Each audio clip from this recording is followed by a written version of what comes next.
욥은 행위적으로 볼 때는 아무 흠이 없었기 때문에 순전한 자라 칭찬받았고 욥 스스로도 의인임을 자처했지요. 하지만 혹독한 연단이 길어지니 그가 가진 의의 정체가 드러나기 시작했습니다. 욥은 친구들을 무시하고 저주했을 뿐 아니라 심지어 하나님은 불의하고 자신은 의롭다고까지 말합니다. 욥은 진정한 의인이 아니요 육적인 의, 자기적인 의로 채워진 사람이었기 때문입니다. 이것이 바로 하나님께서 욥을 연단하실 수밖에 없는 이유이고요. 본문을 보면 욥은 계속해서 자신을 기롱한 젊은이들의 아비의 삶이 얼마나 초라하고 비천한지를 설명해 나갑니다. 욥기 30장 5절부터 7절에 무리는 도적을 외침같이 그들에게 소리 지름으로 그들은 사람 가운데서 쫓겨나서 침침한 골짜기와 흙구더기와 바위 구멍에서 살며 떨기나무 가운데서 나귀처럼 부르짖으며 가시나무 아래 모여 있느니라 말합니다. 사람들은 행색이 남루하고 비천한 그들을 보면 마치 도둑을 내쫓듯이 고함을 질러 쫓아버렸습니다. 그들은 생활의 터전이 없었기에 이리저리 쫓겨나 토굴이나 바위 속 혹은 나무 밑에 모여서 들짐승처럼 생활해야 했지요. 욥은 이러한 사람들에 대해 욥기 30장 8절에 그들은 본래 미련한 자의 자식이요 비천한 자의 자식으로서 고토에서 쫓겨난 자니라 라고 말합니다. 무식한 천민의 자손이므로 고향에서도 쫓겨난 것이라고 업신여기는 말이지요.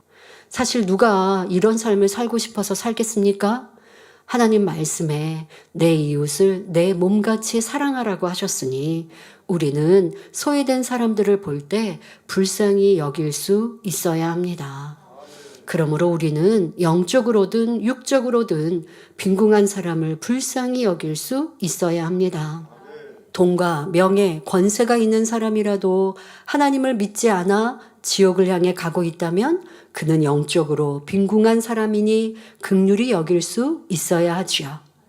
심히 악을 바라는 사람일지라도 그 악한 것을 슬퍼해 줄 수 있어야 하고 낙오자가 되어 술에 취하여 거리를 배회하는 사람일지라도 긍휼히 여기는 마음이 되어야 합니다. 남을 돕거나 구제할 때 하나님의 뜻을 쫓아 해야 합니다. 자, 만일 죄를 지어 하나님께 징계받는 사람을 돕고 구제한다면 여러분들에게 복이 임할까요? 이는 상대가 계속 하나님께 불순종하도록 돕는 격이니 오히려 여러분에게 고난이 임하게 되는 것입니다. 또 건강한 사람이 게을러서 일어나지 않고 빈둥거리며 가난하게 사는데 그를 도와준다면 더욱 게으르고 무능력하게 만들 뿐입니다. 가난하더라도 열심히 살고자 노력하는 사람, 자신의 힘으로 극복할 수 없는 어려운 처지에 놓인 사람에게 도움을 주어야 하는 것입니다. 이렇게 하나님의 뜻에 맞게 구제할 때 하나님께서 기뻐하심으로 여러분의 삶의 각 분야를 축복해 주십니다. 성도 여러분, 여기서 또 한 가지 돌아볼 분야가 있습니다. 욥은 비천한 사람들을 우습게 여기기 때문에 그들의 말 또한 완전히 무시하고 있다는 것입니다. 대개 사람들은 부족해 보이는 상대가 자신을 충고하면 못마땅하게 여깁니다. 상대가 온전치 못해도 그 말이 옳으면 받을 수 있어야 하는데 색안경을 끼고 바라보니 상대의 옳은 말조차 무시해버리는 것입니다. 그러나 사람마다 장단점이 있으니 부정적인 면만 바라보지 말고 상대의 좋은 점은 인정할 수 있어야 합니다. 빌립보서 2장 3절에 아무 일에든지 다툼이나 허영으로 하지 말고 오직 겸손한 마음으로 각각 자기보다 남을 낮게 여기고 라고 말씀했습니다. 이처럼 진리는 낮아져라, 섬기라 말씀하는데 상대를 무시한다면 이는 바로 비천한 사람을 업신여기는 욥의 마음과 다름없음을 알아야 합니다. 욥은 자신이 볼 때 양떼 지키는 개만도 못한 이들의 자녀들에게 조롱거리가 되고 있으니 너무나 고통스러운 심정으로 다음과 같이 말합니다.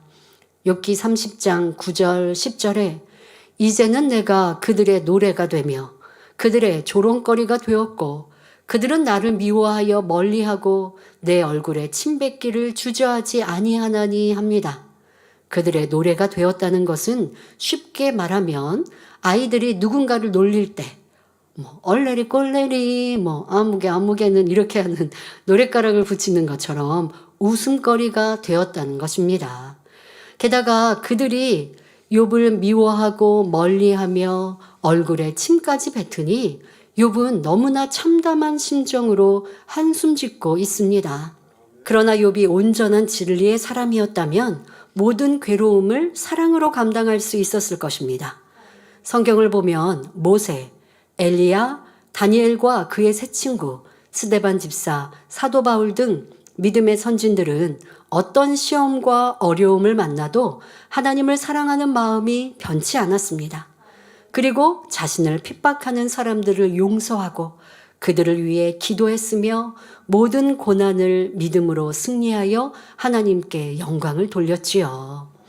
우리 주님도 오직 사랑으로 모든 핍박과 조롱을 이기셨고 마침내는 십자가를 지심으로 구원의 섭리를 완성하셨습니다. 우리도 주님을 본받아 오직 천국 소망 가운데 악은 모양이라도 버리고 연단 중에도 믿음으로 인내해야 합니다.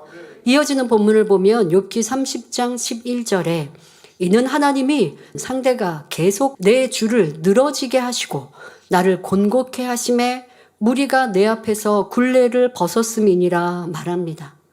욥은 하나님이 자기의 줄을 늘어지게 하셨다고 했는데 여기서 줄은 축복된 모든 근원의 줄기를 말합니다.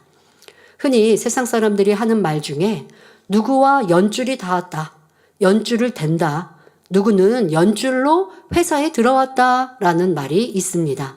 그래서 어떤 권세자나 재력과 연결되어 도움을 받고 있으면 그것을 연줄이 있다 또는 든든한 백이 있다 라고 표현합니다. 마찬가지로 욥이 하나님과 줄이 닿았을 때는 자신의 손바닥 안에 다 들어있던 사람들인데 하나님이 그 줄을 놓아버림으로 곤곡해 하시니 이제는 욥을 기롱하는 사람들이 되었다고 말하는 것입니다. 하나님이 외면하시니 욥은 무기력한 사람이 되어 속수무책으로 당할 수밖에 없다며 모든 것을 하나님 탓으로 돌리고 있습니다.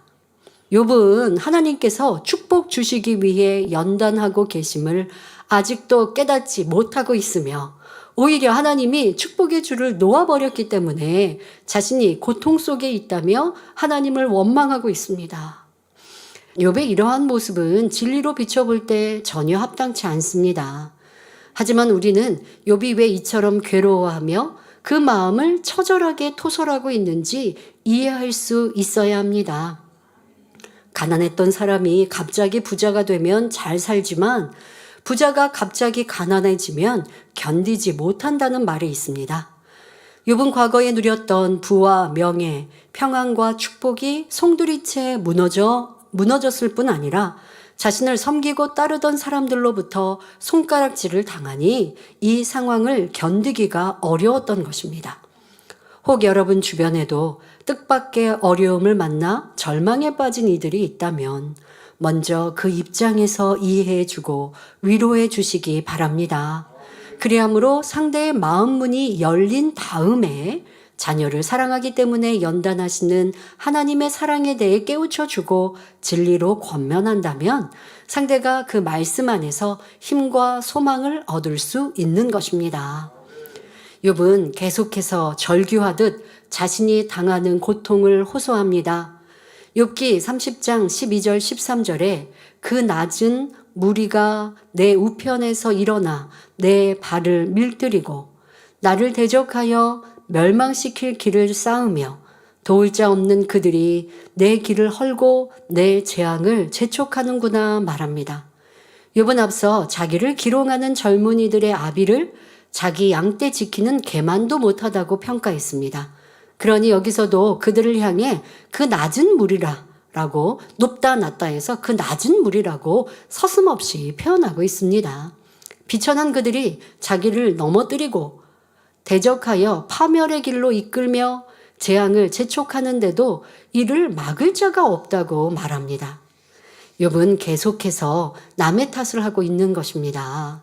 욥은 똑똑하고 지혜로운 사람처럼 보였지만 사실은 육적인 지혜이기 때문에 고통을 자초하고 있음을 알아야 합니다.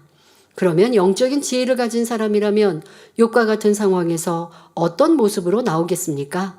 애매한 말을 듣는다 해도 다투거나 맞서지 않으며 무익한 변론을 하느니 차라리 피하고 말죠. 상대를 이기려는 마음 자체가 없고 오직 화평을 쫓고자 하는 선한 마음이 있어야 가능한 일입니다. 욥은 계속 비유를 들어서 자신의 처지를 설명하고 있습니다. 욥기 30장 14절에 성을 크게 파괴하고 그 파괴한 가운데로 몰려들어 오는 것 같이 그들이 내게로 달려드니 말합니다. 여기서 성을 크게 파괴하였다는 것은 욥이 쌓아놓았던 인격과 신념, 자신의 터를 무너뜨렸다는 것을 비유한 말입니다. 사람들이 자신을 계속 공격하며 곤고하게 만드니 이에 대해 욥은 자신이 쌓아놓은 모든 성이 파괴되어 간다고 표현한 것이지요. 상대로 인해 자존심도 교만도 무너져 가니 욥에게는 너무나 큰 아픔과 고통이 되었던 것입니다. 욥은 하나님이 주를 놓아버렸기에 이렇게 되었다고 원망하고 있지만 사실은 욥이 지지 않고 변론함으로 상대의 감정을 점점 도두었기에 이런 결과가 나온 것이지요. 많이 배운 사람이든 적게 배운 사람이든 물질적으로 풍족하든 부족하든 저마다 고민이 있으며 실패도 겪기 마련입니다. 그런데 어떤 사람은 역경을 만날 때마다 이를 이겨내고 성장할 뿐 아니라 더욱 강해지면서 꿈을 향해 자기 삶을 가치 있게 만들어 나갑니다. 반면에 역경이 오는 순간 절망에 빠져 내가 왜 태어나서 이 고생인가? 이렇게 살면 뭐하나 하며 한숨만 쉬는 사람도 있습니다. 욥도 후자의 경우처럼 모든 꿈이 무너진 상황에서 자포자기하며 끝없이 한탄하고 있는 것입니다. 그러나 예수 그리스도를 믿는 사람들은 설령 기쁜 날보다 슬픈 날이 많다 해도 오히려 그 상황을 감사할 수 있어야 합니다. 또한 전지전능하신 하나님을 믿고 의지하는 사람에게 있어서 연단이란 소망을 이루는 과정이요. 그 뒤에는 축복과 영광이 기다리고 있음을 믿어야 합니다. 하나님을 믿고 바라는 사람에게는 주어지는 모든 환경이 능력을 받고 꿈을 이루는 과정이기에 기뻐하고 감사할 수 있는 것입니다. 이어지는 본문을 보면 욥기 30장 15절에 놀람이 내게 임하는구나. 그들이 내 영광을 바람같이 보니 내 복록이 구름같이 지나갔구나 말합니다. 욥은 워낙 문장력이 뛰어났기에 마치 시인들이 시를 쓰듯이 짧은 말 안에 깊은 내용들을 함축하여 말하는 것을 볼 수 있습니다. 그럼 이 말에 담긴 뜻은 무엇일까요?